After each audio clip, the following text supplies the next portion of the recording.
Okay बच्चों, हमने जो नेक्स्ट चैप्टर स्टार्ट किया था, हमारा जो थर्ड चैप्टर है साइंस का, 9th क्लास का, ओके, एटम्स एंड मॉलिक्यूल्स, जिसमें हमने लास्ट टॉपिक्स जो पढ़ लिए थे। इसके अंदर जो एटम है उसकी डेफिनेशन किन किन साइंटिस्ट ने कैसे कैसे दी, ओके, और जो एल लवॉइजर थे उन्होंने 2 लॉ दिए थे, और इसके बाद जो डाल्टन थे, डाल्टन ने अपनी स्टेटमेंट्स 6 स्टेटमेंट्स दी थी, उन स्टेटमेंट्स के बारे में हमने पढ़ लिया था, राइट।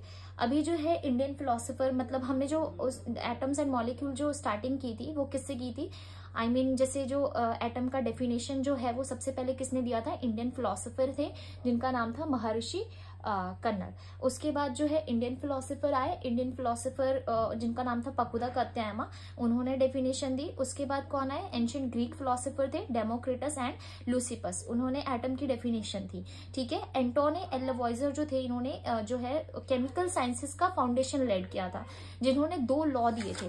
फर्स्ट लॉ दिया था इन्होंने law of conservation of mass, and second law जो था उन्होंने दिया था कांस्टेंट प्रपोर्शन। हमने law of conservation of mass पढ़ लिया था, राइट। उसके बाद इसमें था क्या, अच्छा इसमें ये था कि जैसे फॉर एग्जांपल हमने 2 रिएक्टेंट्स लिए, फॉर एग्जांपल मर्क्यूरी लिया और ऑक्सीजन लिया, ये क्या मिलके बनाते हैं, मर्क्यूरिक ऑक्साइड।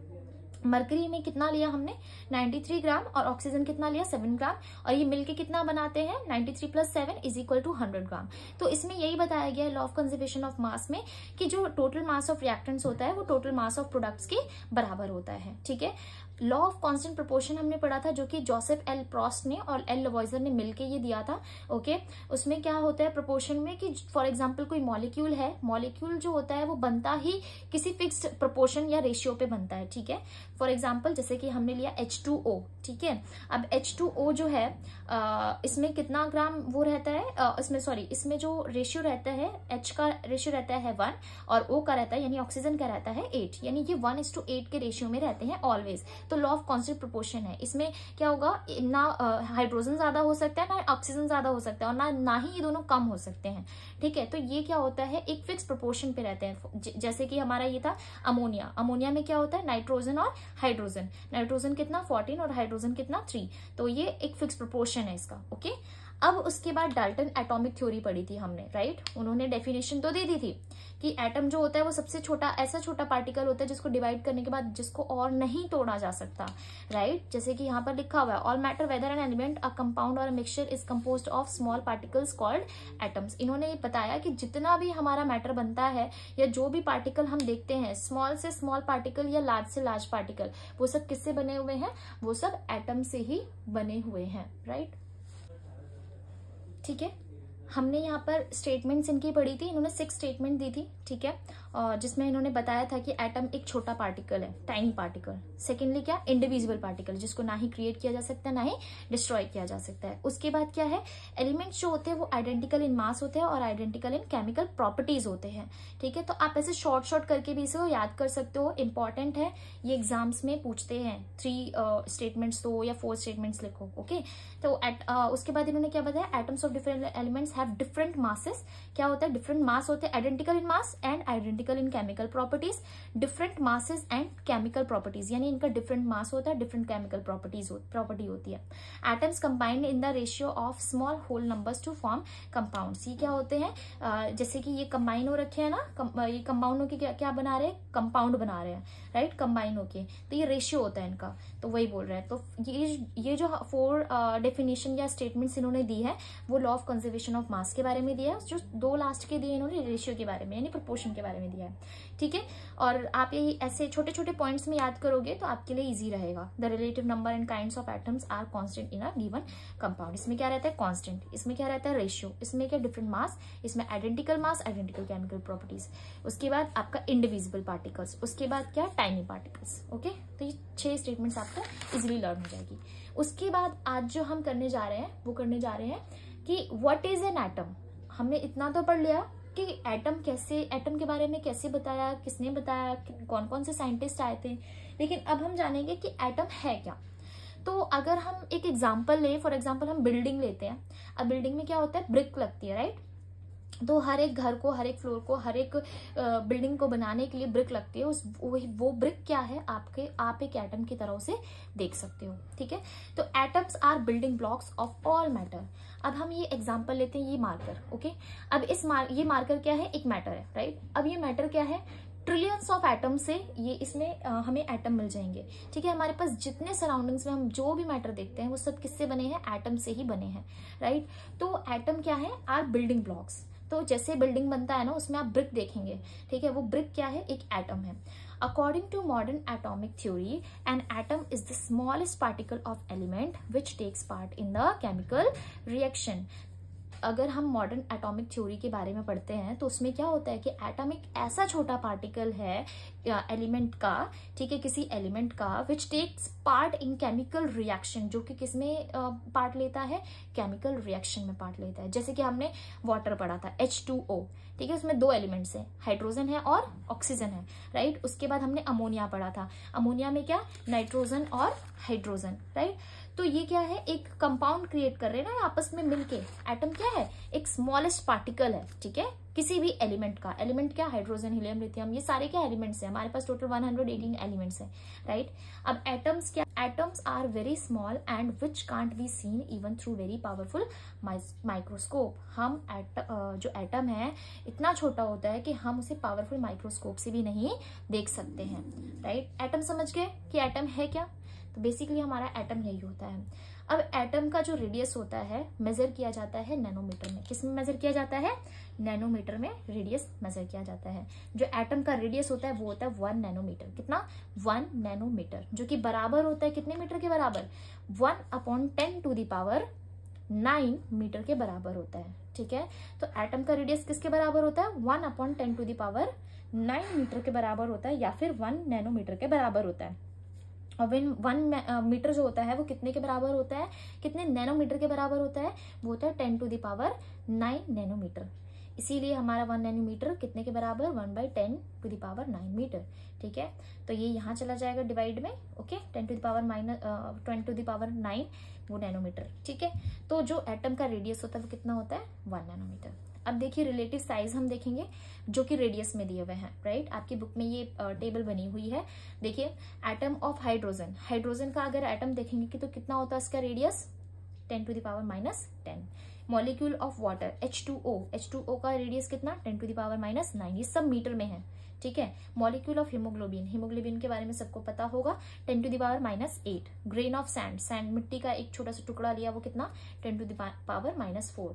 एंड एक चींटी का रेडियस देखिए 10⁻⁻3, और एप्पल का 10⁻⁻1। तो ये सब क्या है, रेडियस है इन सब के, जो कि मीटर में है, ओके। होपफुली एटम जो है आपको समझ में आ गया होगा कि एटम है क्या, है ना। हमने अभी तक डेफिनेशन ही पढ़ी थी कि एटम है क्या, राइट। तो यहाँ पर आपने देखा कि एटम रियल में है क्या, इसका रेडियस कितना होता है, किस तरीके से मेजर किया जाता है, नैनोमीटर में मेजर किया जाता है, राइट। और ये आपने जो है मतलब छोटे छोटे पार्टिकल्स के बारे में देखा, तो आपको रेडियस समझ में आ गया होगा, ठीक है। नेक्स्ट जो टॉपिक है हमारा, modern day symbols of atom. कि आज के समय में जो हम देख रहे हैं, आज के टाइम पे जो हम देख रहे हैं, हाइड्रोजन का जो सिंबल है, हीलियम का सिंबल है, ऑक्सीजन का सिंबल है, नाइट्रोजन का सिंबल है, तो हर एक का सिंबल है, वो आया कैसे। तो साइंटिस्ट लोगों ने कहा कि जो हमारे एलिमेंट्स हैं हम उसको इतना बड़ा बड़ा तो नहीं लिख सकते, जैसे कि हाइड्रोजन, कार्बन, ये सब हम इतना बड़ा नहीं लिख सकते हैं, उसके लिए हमें सिंबल देना जरूरी है, ठीक है। तो सबसे पहले जो साइंटिस्ट आए थे जिन्होंने सिंबल देना स्टार्ट किया, वो कौन थे, डाल्टन। क्या नाम था उनका, डाल्टन, फर्स्ट साइंटिस्ट। उन्होंने देखिए किस तरीके से अपने सिंबल दिए हैं, हाइड्रोजन का, carbon, oxygen, phosphorus, sulphur, iron, copper, lead, silver, gold, platina, mercury, right. तो ये किसने दिए हैं, ये दिए हैं डाल्टन ने सिंबल।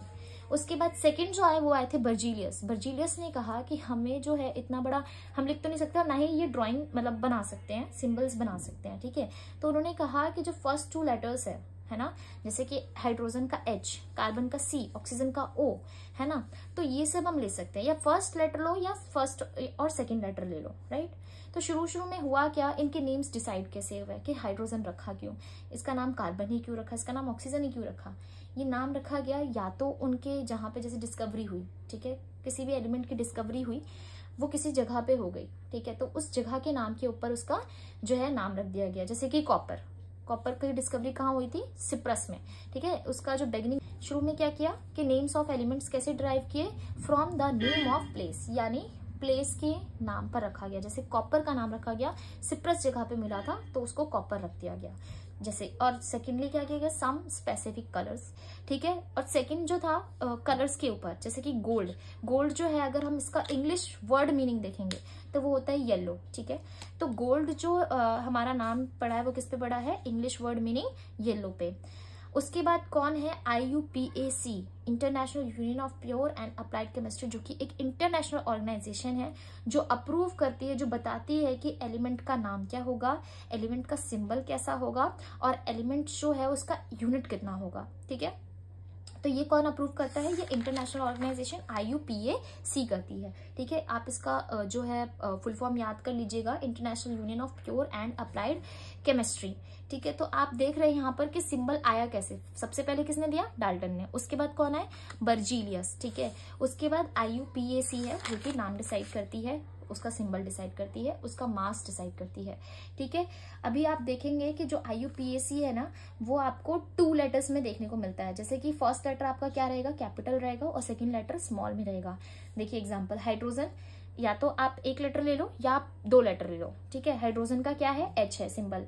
एल्यूमिनियम का AL, A कैसा है कैपिटल में, L कैसा है लोअर केस यानी स्मॉल में, ठीक है। इसको हम AL नहीं लिख सकते, हम इसको दोनों ही कैपिटल में नहीं लिख सकते हैं। तो एल्यूमिनियम को कैसे लिखा जाता है, AL and not AL। Cobalt को CO, C capital O small, इसको हम CO नहीं लिख सकते, I mean जैसे कि यहाँ पर कैपिटल लेटर में नहीं लिखा जा सकता है, ठीक है। तो सिंबल्स ऐसे डिसाइड होते हैं। सिंबल्स अब जो डिसाइड होते हैं, एक तो हमारा जगह के ऊपर हो गया, प्लेस के ऊपर, सेकेंड हमारा हो गया कलर के ऊपर, और थर्ड हमने देखा कि किस तरीके से डिसाइड होगा। फोर्थ हम देखते हैं कि ये जो है आपका लैंग्वेज के ऊपर भी इसके नेम डिसाइड हुए हैं, ठीक है। जैसे कि लैटिन, जर्मन और ग्रीक। आयरन को लैटिन भाषा में क्या कहते हैं, फेरम कहते हैं। सोडियम को नेट्रियम कहा जाता है, पोटेशियम को कैलियम कहा जाता है। तो इनके फर्स्ट और सेकंड लेटर ले लिए गए। आयरन के लिए हम IR नहीं यूज करते, क्या यूज करते हैं, फेरम का FE। सोडियम के लिए हम SO यूज नहीं करते, क्या यूज करते हैं, Na। पोटेशियम के लिए हम कैलियम का K यूज करते हैं, ठीक है। अभी आप देखोगे आपकी ही बुक का जो NCERT का है, ठीक है, वो NCERT में आपको सिंबल्स देखने को मिलते हैं, ठीक है। टेबल 3.1 है जो कि मैं अभी स्क्रीन पे लगा दूंगी।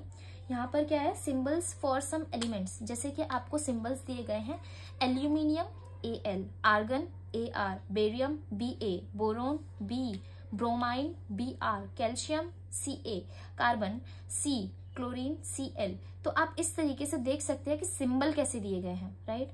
और आपको इन एलिमेंट्स में 1 to 20 जो है आपको एलिमेंट्स के नेम याद होने चाहिए, ठीक है, ठीक है।